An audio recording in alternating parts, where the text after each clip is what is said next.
It is not uncommon for boats and ferries to capsize on lakes, and the number of fatalities is always high due to lack of life jackets and the fact that very few Ugandans know how to swim.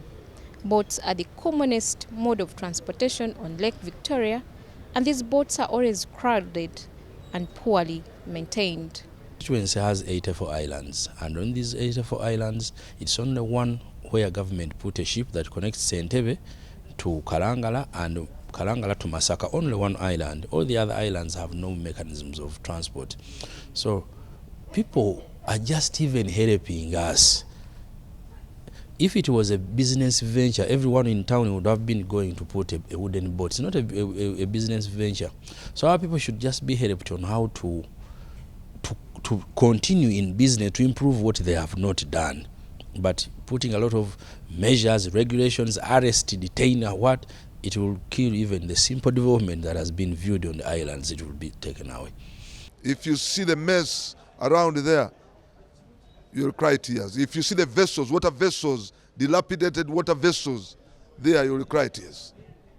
So we have to invest a lot in water transport.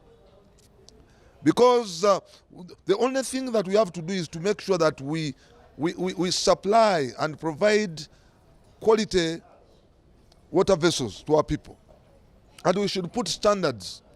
But there is little, particularly in manning and enforcing the law on water.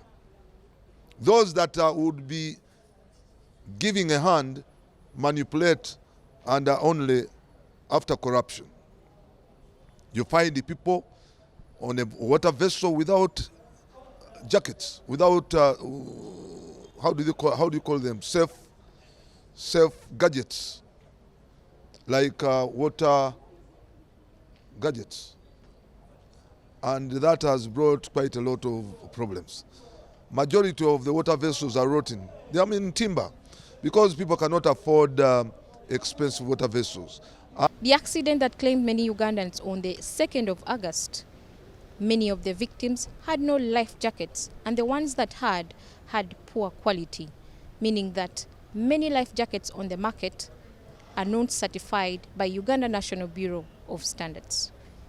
We call upon government to exempt taxes from life jackets, because life jackets are not luxury or skimpy dresses people would be putting on. They should exempt taxes on them. If government cannot give free, like they are doing on mosquito nets, they are doing on sexual protection against HIV, let's also do something on life saving on water. A life jacket, if is one of a good quality, can take someone even for some good years without changing it. So we need that government, one, Bureau of Standards ensures that they certify what standards of life-saving gadgets are available on market, and two, if government can waive some of the taxes or exempt for some years and give opportunity to some of our people to buy them. The life jackets now on market are 100,000 shillings to 250. So on the lake, if someone is not overloading, someone is putting on a life jacket, someone driving or manning the boat is not drunk and is experienced. So for water, you can even talk on the phone because there is no collision ahead.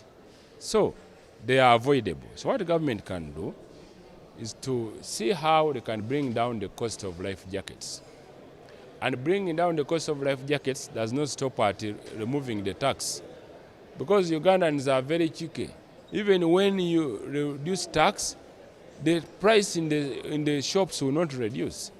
So therefore, the issue should be to subsidize. And when government is subsidizing, they even identify companies or suppliers who should supply the subsidized life jackets. Because there are very many people putting on life jackets of 15,000, which are for children. One is 90 kilograms, is putting on a life jacket of 30 kilograms. Legislators have faulted government for failure to invest in water transport, which is the only mode of transport for the island people.